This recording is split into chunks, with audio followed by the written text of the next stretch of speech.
आप जानते हैं कल पहलगाम में धर्म को निशाना बनाते हुए आतंकवादियों द्वारा किए गए कायरतापूर्ण हमले में हमारे देश ने अनेक निर्दोष नागरिकों को खोया है। इस घोर अमानवीय कृत्य से हम सभी गहरे शोक और दर्द में हैं। सबसे पहले मैं उन सभी परिवारों के प्रति अपनी गहरी संवेदना व्यक्त करता हूं जिन्होंने अपने प्रियजनों को खोया है। इस दुखद समय में दिवंगत आत्माओं की शांति के लिए मैं परमात्मा से प्रार्थना करता हूं। यहां मैं भारत के दृढ़ संकल्प को दोहराना चाहूंगा कि टेररिज्म के खिलाफ हमारी जीरो टॉलरेंस की पॉलिसी है। भारत का एक एक नागरिक इस कायरतापूर्ण हरकत के खिलाफ एकजुट है। मैं इस मंच से देशवासियों को आश्वस्त करता हूं, घटना के मद्देनजर भारत सरकार वो हर कदम उठाएगी जो जरूरी और उपयुक्त होगा।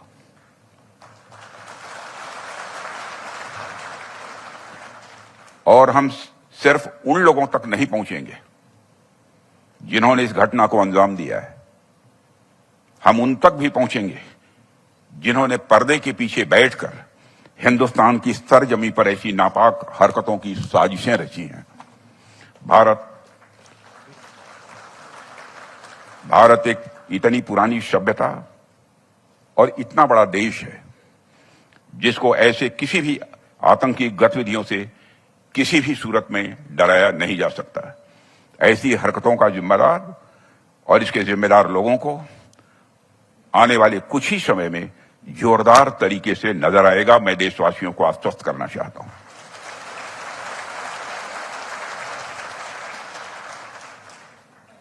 साथियों, आज आप लोगों ने जो आयोजन किया है उसमें सबसे पहले मैं marshal of the Indian force Arjan Singh ji की स्मृति को नमन करता हूं और उनको अपनी हार्दिक श्रद्धांजलि अर्पित करता हूं।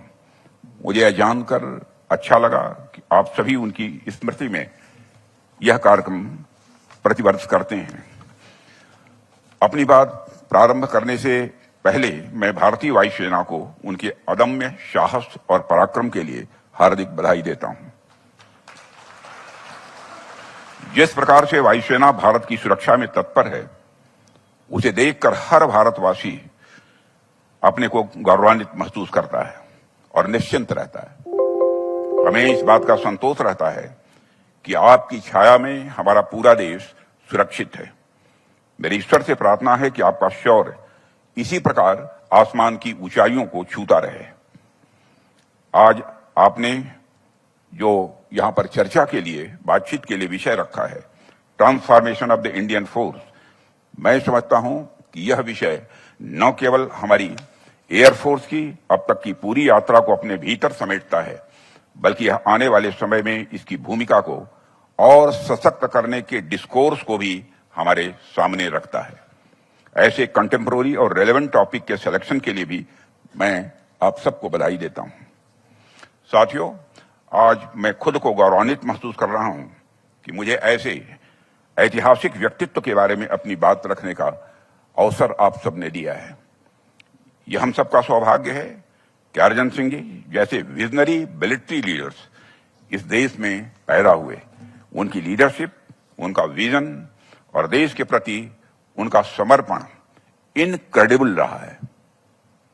वो अपने दौर के एक विजनरी मिलिट्री लीडर तो थे ही, उनका विजन आज भी उतना ही रेलेवेंट है और आज भी वह भारतीय वायुसेना के लिए और हमारे युवाओं के लिए किसी इंस्पिरेशन से कम नहीं है। उनकी जीवनी अपने आप में इतनी मोटिवेटिंग है जो आने वाली कई पीढ़ियों तक हम सभी को इंस्पायर करती रहेगी। मैं देख रहा था कि केवल 19 साल की उम्र में ही उनका सिलेक्शन प्रतिष्ठित रॉयल एयरफोर्स कॉलेज के लिए हुआ था और वहां उनका प्रदर्शन इतना उत्कृष्ट था कि उन्होंने अपनी कक्षा में शीर्ष स्थान प्राप्त किया था। फिर उसके बाद जैसे ही सेकंड वर्ल्ड वॉर की शुरुआत हुई, उसमें उनके स्क्वाड्रन को इम्फाल भेजा गया था, जहां पर उन्होंने अराकान अभियान के दौरान असाधारण नेतृत्व का परिचय दिया। उसके बाद 15 अगस्त 1947 को आजादी की इस ऐतिहासिक अवसर पर अर्जन सिंह जी ने 12 टेम्पेस्ट विमानों के साथ एक भव्य फ्लाई पास्ट का भी नेतृत्व किया था। साथियों, लोगों के पास आर्म्ड फोर्सेज में आने के अलग अलग कारण हुआ करते हैं, लेकिन कुछ लोग ऐसे होते हैं जो बने ही आर्म्ड फोर्सेज के लिए होते हैं। अर्जन सिंह जी वैसे ही थे। और इसका पता हमें इस बात से भी चलता है कि जब सेकंड वर्ल्ड वॉर की शुरुआत हुई तो उन्होंने खुद ही रिक्वेस्ट किया था कि मुझे मोर्चे पर भेजा जाए, मैं जंग में जाना चाहता हूं। वह समस्याओं से भागने वाले व्यक्ति नहीं थे, वह समस्याओं का डटकर सामना करते थे। शायद यही कारण है कि आज इतिहास में उनका एक विशिष्ट स्थान बना हुआ है। साथियों, इतिहास में ऐसे बहुत कम लोग होते हैं जो इतिहास का हिस्सा भी होते हैं और इतिहास का निर्माण भी करते हैं। अर्जन सिंह जी उनमें से एक थे। 1965 में पाकिस्तान के खिलाफ युद्ध में जो उनकी भूमिका रही है उससे हम सब अच्छी तरह परिचित हैं। यह उनकी विजनरी लीडरशिप का ही उदाहरण था कि महज 1 घंटे के अंदर इंडियन एयरफोर्स की दुश्मन के खिलाफ काउंटर अटैक उन्होंने प्रारंभ कर दिया। इस महत्वपूर्ण युद्ध में उनकी इनक्रेडिबल लीडरशिप और विशिष्ट सेवा के लिए अर्जन सिंह को भारत के दूसरे सर्वोच्च नागरिक सम्मान पद्म विभूषण से सम्मानित किया गया। बाद में 1966 में चीफ ऑफ एयर स्टाफ से प्रमोट कर उन्हें एयर चीफ मार्शल बनाया गया और अर्जन सिंह जी भारतीय वायुसेना के इतिहास में इस प्रतिष्ठित पद पर प्रमोट होने वाले पहले अफसर बने। साथियों, वैसे तो उनके बारे में जितना कुछ कहा जाए मैं मानता हूं कि वह कम है। उनके बारे में कई आर्टिकल्स भी लिखे जा सकते हैं, कई किताबें भी लिखी जा सकती हैं, कई इंडिपेंडेंट लेक्चर्स भी किए जा सकते हैं। फिर भी कुछ बहुत सारी बातें छूट जाएंगी क्योंकि उनका जो व्यक्तित्व था और उनके काम का जो दायरा था वह इतना विस्तृत था कि उसे कुछ शब्दों में बांध पाना यह लगभग असंभव है। आज भी भारतीय वायुसेना पर उनकी छाप हमें स्पष्ट रूप से देखने को मिलती है और यह बात भी एक हद तक सही है कि जब भी कोई संस्था सफलता की ओर अपने कदम बढ़ाती है तो उसमें उसके फाउंडिंग फादर्स के विजन का बहुत ही इंपॉर्टेंट रोल होता है। जो विजन, जो इथोस उन्होंने हमें दिया था वह आज इंडियन एयरफोर्स के प्रोफेशनलिज्म और परफॉर्मेंस में स्पष्ट रूप से दिखाई देता है। आज यदि हमारी सेना दुनिया की सशक्त वायु सेनाओं में से एक है तो इसके पीछे कहीं न कहीं उनके विजन का एक बहुत महत्वपूर्ण योगदान है। साथियों, जब भी मैं इंडियन फोर्स से जुड़े हुए किसी इवेंट में आता हूं तो स्वाभाविक रूप से मेरे जहन में वायुसेना का इतिहास चलने लगता है। इंडियन एयरफोर्स की यात्रा अपने आप में एक कहानी है। कहानी नहीं बल्कि मैं कहूंगा कि यह इपिक है, एक एस्पायरिंग इपिक, एक इंस्पिरेशनल इपिक और एक ट्रांसफॉर्मेशनल इपिक जो सिर्फ आसमान में उड़ान भरने की नहीं बल्कि राष्ट्र की सुरक्षा के सपनों को हकीकत में बदलने की यह एक गाथा है। साथियों, आप जानते हैं कि इंडिपेंडेंस के बाद किन परिस्थितियों में हमारी एयरफोर्स आगे बढ़ी है। कितने कम रिसोर्सेस के साथ हमने एक नई शुरुआत भी की है।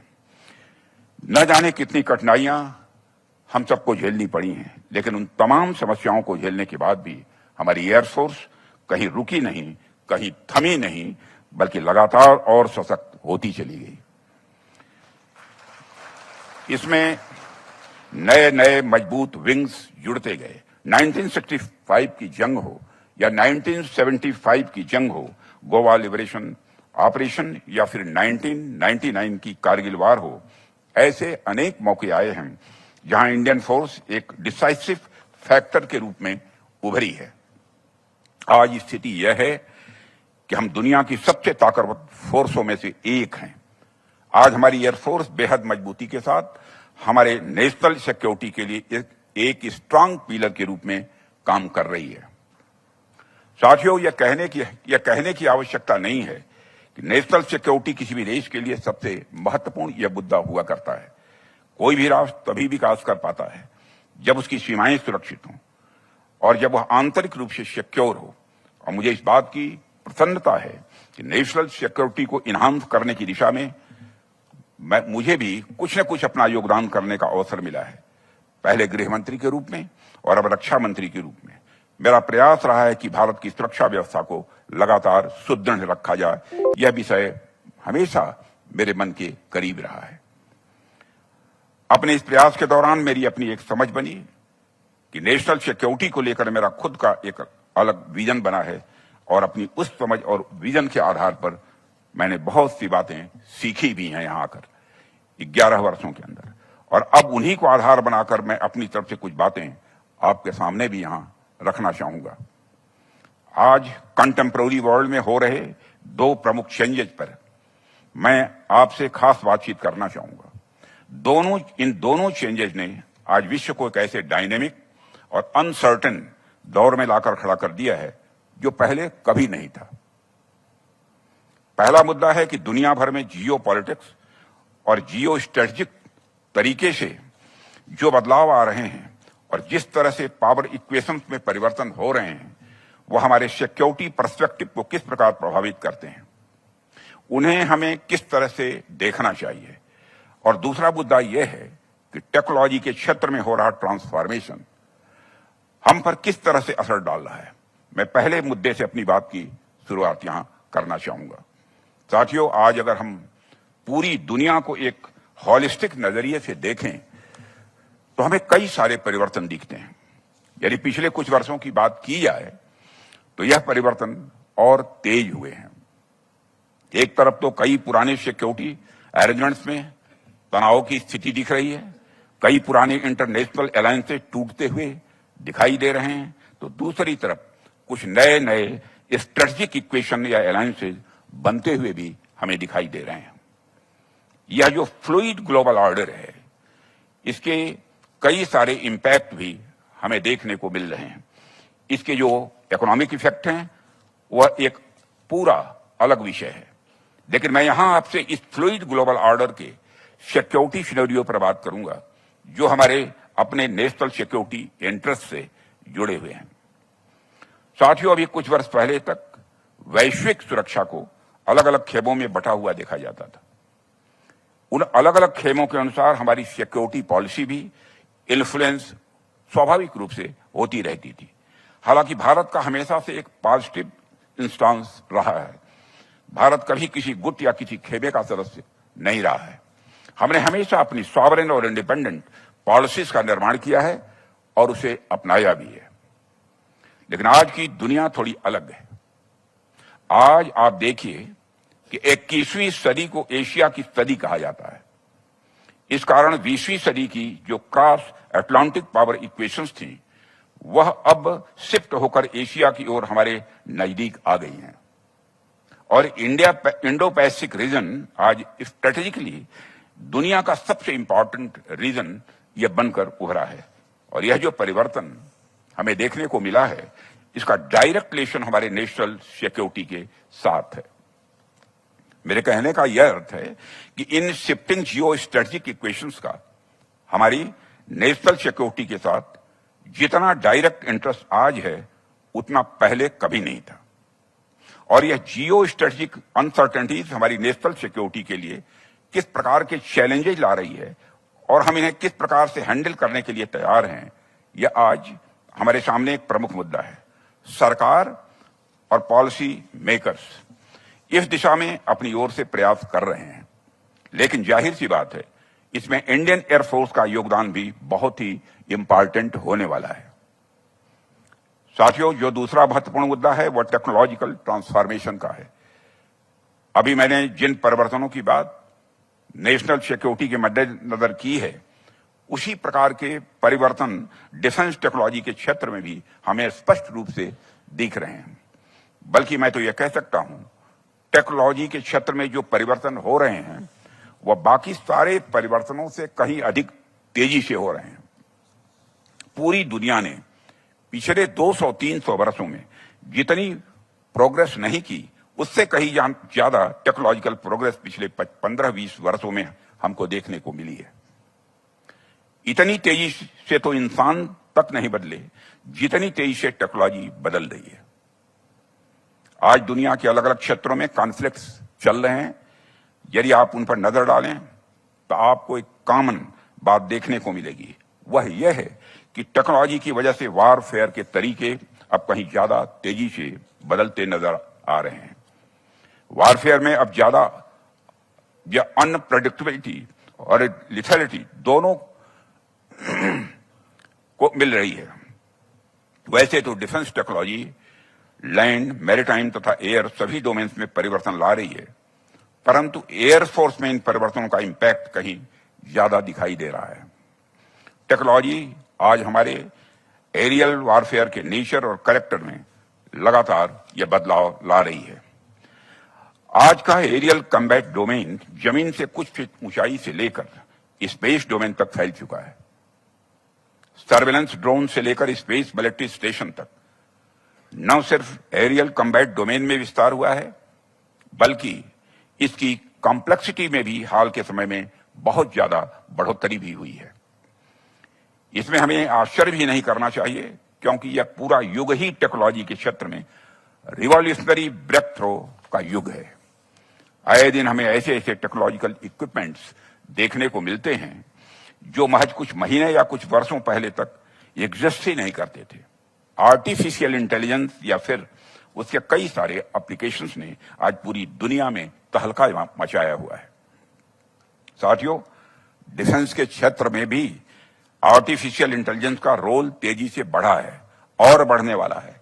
आर्टिफिशियल इंटेलिजेंस के अलावा hypersonic directed energy weapons, quantum computing इत्यादि ने भी वारफेयर को और ज्यादा अनसर्टेन बना दिया है। आर्टिफिशियल इंटेलिजेंस और मशीन लर्निंग जैसे फ्रंटियर टेक्नोलॉजीज का मिलिट्री ऑपरेशन में इस्तेमाल भी यह एक चैलेंज लेकर आया है। अनमैन्ड एरियल व्हीकल का मिलिट्री रोल में इस्तेमाल भी एक चैलेंज पेश कर रहा है। साइबर और स्पेस तथा इस तरह के अनेक टेक्नोलॉजी ने वारफेयर में एक नया अनकन्वेंशनल कंपोनेंट जोड़ा है।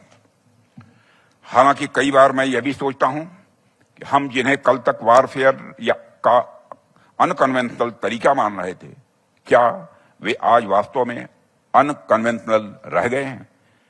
तेजी से हो रहे टेक्नोलॉजिकल डेवलपमेंट्स के मद्देनजर ये अनकन्वेंशनल मेथड्स तेजी से कन्वेंशनल रियलिटी का रूप लेते हुए नजर आ रहे हैं। आज की यह स्थिति बताती है कि वारफेयर का जो पुराना हार्डवेयर बेस्ड सिस्टम था, वह अब सॉफ्टवेयर बेस्ड सिस्टम की ओर आगे बढ़ रहा है। और जो कॉन्फ्लिक्ट्स हमें अभी देखने को मिल रहे हैं, इसका आकलन करके एक बात तो निश्चित रूप से कही जा सकती है, और वह यह कि आने वाले समय में वारफेयर भी सॉफ्टवेयर बेस्ड सिस्टम पर ज्यादा डिपेंड करेगा। साथियों, कुल मिलाकर मैं यह कहना चाहता हूं कि परिस्थितियां चाहे जियो स्ट्रेटेजिक हों या टेक्नोलॉजिकल ट्रांसफॉर्मेशन की हों, दोनों परिस्थितियां आज पहले की तुलना में कहीं अधिक कॉम्प्लेक्स हैं। इसलिए आज जब हम सिक्योरिटी पाथवेज के नए फॉर्मुलेशंस का प्रयास करते हैं या फिर पॉलिसी फॉर्मुलेशन का प्रयास करते हैं, तो हमें दोनों एस्पेक्ट्स पर, दोनों पहलुओं पर विशेष ध्यान देने की जरूरत है। चाहे शिफ्टिंग ग्लोबल ऑर्डर हो या टेक्नोलॉजिकल चेंजेस, दोनों ने हमारी ओवरऑल सिक्योरिटी सिनेरियो पर डायरेक्ट इंपैक्ट डाला है। आज हमारी सीमाएं, चाहे वो नॉर्दर्न बॉर्डर हो, वेस्टर्न बॉर्डर हो, ईस्टर्न बॉर्डर हो या फिर इंडो पैसिफिक हो, ये कहीं ज्यादा वल्नरेबल हैं। हालांकि इन सीमाओं पर चैलेंजेस पहले भी थे, इस सच्चाई को नकारा नहीं जा सकता, लेकिन हालिया परिस्थितियों को देखते हुए यह और ज्यादा इंटेंस हो गए हैं। लेकिन मुझे आपसे यह बताते हुए बड़ी प्रसन्नता हो रही है कि पिछले 10-11 वर्षों में हमारी सरकार ने इन सिचुएशन को न सिर्फ अच्छे से समझा है, बल्कि उनके अकॉर्डिंग स्टेप्स भी उठाए हैं। 2014 में माननीय प्रधानमंत्री जी के नेतृत्व में हमारी सरकार आई। उस समय ही प्रधानमंत्री जी ने हमें एक विजनरी अप्रोच दिया, जिसको फॉलो करते हुए हमने काफी सारी अनसर्टेनिटीज को टैकल करने की शुरुआत की थी। यदि हमारी सरकार द्वारा उठाए गए स्टेप्स की मैं बात करूं तो उसमें तो लंबा समय लग जाएगा, लेकिन मैं एक महत्वपूर्ण बिंदु की बात यहां पर जरूर करना चाहूंगा, और वह बिंदु है आत्मनिर्भरता का, सेल्फ रिलायंस का। आत्मनिर्भरता के अपने प्रयासों के माध्यम से हमने अपने आर्म्ड फोर्सेस, खासकर एयरफोर्स के ट्रांसफॉर्मेशन का बीड़ा उठाया हुआ है, और हम इस बात को अच्छी तरह जानते थे कि राष्ट्रीय सुरक्षा जैसा महत्वपूर्ण मुद्दा आउटसोर्सिंग के दम पर लंबे समय तक नहीं चल सकता है। यहां आउटसोर्सिंग से मेरा आशय है इंपोर्ट डिपेंडेंस। वह कहीं ना कहीं हमारी नेशनल सिक्योरिटी को कंप्रोमाइज कर रहा था। हमें अब डिफेंस सॉवरेनिटी की ओर जाना था, और हमने उसके ऊपर कार्य करना यह प्रारंभ किया है। इसलिए हमने देश के अंदर ही डोमेस्टिक डिफेंस मैन्युफैक्चरिंग पर विशेष बल दिया है, जिसके सकारात्मक परिणाम आज हमें देखने को मिल रहे हैं। आज न केवल पब्लिक सेक्टर में डिफेंस मैन्युफैक्चरिंग का अनपैरेलल्ड ग्रोथ हुआ है, बल्कि प्राइवेट सेक्टर भी डिफेंस मैन्युफैक्चरिंग में बढ़ चढ़कर आज हिस्सा ले रहे हैं। जैसे जैसे डिफेंस प्रोडक्शन का क्षेत्र हाई टेक्नोलॉजी ओरिएंटेड होता जा रहा है, वैसे वैसे स्टार्टअप्स और एमएसएमईज की भूमिका भी तेजी से बढ़ती जा रही है। यह डिफेंस इनोवेशन के बैकबोन साबित हो रहे हैं, क्योंकि इनके पास क्रिएटिविटी और एजिलिटी तो है ही, उसके साथ साथ इनके अंदर रिस्क लेने की क्षमता भी है। मुझे लगता है कि आने वाले समय में हाई टेक वारफेयर में प्राइवेट सेक्टर, स्टार्टअप्स और एमएसएमईज की भूमिका और अधिक बढ़ने वाली है। साथियों, इंडियन एयरफोर्स ने जिस प्रकार से आत्मनिर्भरता के हमारे प्रयास को सपोर्ट किया है, वह सराहनीय है। एविएशन सेक्टर में आत्मनिर्भरता लाने में इंडियन एयरफोर्स का निश्चित रूप से बहुत बड़ा योगदान रहा है। मुझे जानकर खुशी हो रही है कि इंडियन एयरफोर्स ने आईडेस स्कीम्स, मेक कैटेगरी और टेक्नोलॉजी डेवलपमेंट फंड के अंतर्गत अनेक ऐसे प्रोजेक्ट्स लॉन्च किए हैं जो अभी डेवलपमेंट के विभिन्न स्टेजेस पर हैं। इंडियन एयरफोर्स का रिसर्च एंड डेवलपमेंट, मैन्युफैक्चरिंग और ऑपरेशनल इंटीग्रेशन की तरफ बढ़ावा देने की ओर उठाएगा, यह कदम सराहनीय है। साथियों, आज के टेक्नोलॉजिकल रिवॉल्यूशन के दौर में एरोस्पेस इंडस्ट्री सबसे ज्यादा हाईटेक तथा नीश टेक्नोलॉजी फील्ड है। इसे ध्यान में रखते हुए इंडियन एयरफोर्स आज उपलब्ध मॉडर्न टेक्नोलॉजी के एडॉप्टेशन पर ध्यान तो दे ही रही है, इसके साथ ही नेक्स्ट जनरेशन फाइटर एयरक्राफ्ट के डेवलपमेंट की दिशा में भी काम कर रही है। इसके अलावा इंडियन एयरफोर्स ने डीआरडीओ, एडीए, एचएएल और बीएल जैसी संस्थाओं के साथ में मिलकर जिस तरह से काम किया है, वह काबिले तारीफ है। साथियों, मैं यहां एक और बात आपसे बताना चाहूंगा। एयरफोर्स की जरूरत को ध्यान में रखते हुए एरो इंजन डेवलपमेंट हमारी सरकार की प्रायोरिटी एरिया है। हम इस पर लगातार काम कर रहे हैं। हमने सभी अवेलेबल ऑप्शंस को अच्छी तरीके से एनालाइज करके एक डिसीजन की ओर बढ़ने का प्रयास किया है। हमारी कोशिश है कि यह इंजन को डेवलपमेंट और को प्रोडक्शन के मॉडल पर फुल इंटेलेक्चुअल प्रॉपर्टी राइट्स के साथ भारत में ही बने, और मैं आपको आश्वस्त करना चाहता हूं कि जल्दी ही इस लक्ष्य को हम हासिल करके रहेंगे। साथ ही यह हमारी स्पेशल ज्योग्राफिकल और स्ट्रेटेजिक रिक्वायरमेंट्स के अनुरूप हो। मुझे आपको बताते हुए खुशी हो रही है कि हम जल्द ही क्षेत्र में कुछ महत्वपूर्ण डिसीजन लेने वाले हैं या करने वाले हैं, और साथ ही हमारी यह भी कोशिश रही है कि हमने जो भी प्लेटफॉर्म्स और इक्विपमेंट देश के अंदर डेवलप किए हैं, उनके इंडिजिनस कंटेंट में भी लगातार वृद्धि होती रहे, और मुझे यह कहते हुए खुशी हो रही है ये सारी चीजें हो भी रही हैं।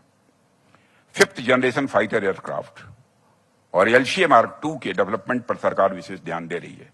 एलसीए प्रचंड के एडिशनल नंबर्स की प्रोक्योरमेंट को सरकार से स्पेशल अप्रूवल भी हाल में मिल चुका है। एलसीए मार्क I के एडिशनल ऑर्डर्स अभी प्रोग्रेस में हैं।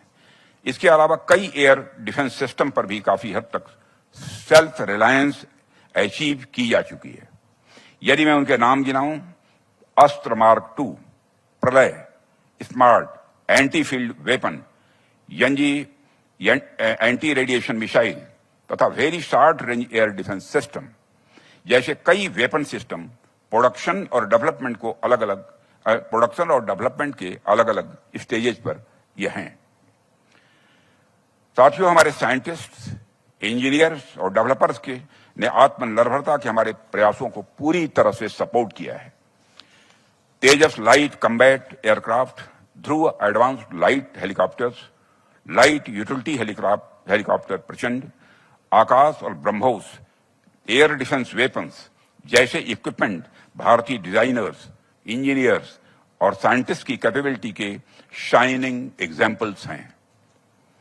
साथियों, इन सारी बातों का जिक्र मैंने इसलिए किया है ताकि मैं यह बात आप अंडरलाइन कर सकूं कि हमारे एयरफोर्स ने बदली परिस्थितियों के अनुसार खुद को अपडेटेड रखा है। हमारी सरकार भी इंडियन एयरफोर्स के ट्रांसफॉर्मेशन को लेकर पूरी तरह से कमिटेड है। हमारा यह कमिटमेंट है कि भारतीय वायुसेना को इस पूरे रीजन में एक डोमिनेंट पावर के रूप में एस्टैब्लिश किया जाए। आत्मनिर्भरता की हमारी जर्नी एक शेयर्ड रेस्पॉन्सिबिलिटी है। इसके लिए कमिटमेंट, कोलैबोरेशन और यूनिफाइड विजन आज के वक्त की जरूरत है। माननीय प्रधानमंत्री जी के नेतृत्व में हमारी सरकार यह इंश्योर कर रही है कि भारतीय वायुसेना की आज की और भविष्य की जो भी आवश्यकता है वह पूरी तरह से फुलफिल हो। आसमान में जो आपकी उड़ान है वह और भी ज्यादा ऊंची हो। जब हमारी वायुसेना वेल इक्विप्ड होगी, जब हमारी वायुसेना मजबूत होगी, जब हमारी वायुसेना हाईली टेक्नोलॉजी ओरिएंटेड होगी, तो निश्चित रूप से भारत की नेशनल सिक्योरिटी भी इन्हांस होगी और वैश्विक पटल पर भारत एक चमकते सितारे की भांति उपस्थित होगा। मुझे पूरा विश्वास है कि भारतीय वायुसेना अपनी फॉर्मिडेबल लेगेसी को हमेशा बनाए रखेगी। अर्जन सिंह जी जैसे हमारे पूर्वजों का जो सपना था, एयरफोर्स उस सपनों को साकार करेगी और आने वाले समय में अपने मोटो यानी नवः स्पृशम दीप्तम को साकार करते हुए दुनिया की सबसे सशक्त वायुसेना के रूप में उभरेगी, ऐसा मेरा विश्वास है और इसके लिए मेरी शुभकामनाएं हैं। साथियों, आज इस सभा में हमारे वेटरन्स भी मैं देख रहा था मौजूद हैं और आपसे मैं ये कहना चाहता हूं कि आज इंडियन एयरफोर्स जिस ताकत और रेजिलियंस के साथ एक डोमिनेंट एयरफोर्स की तरफ उभरी है, इसमें आप सबका अपने अपने कार्यकाल के दौरान एक बहुत बड़ा योगदान रहा है। मैं उसकी सराहना करता हूं।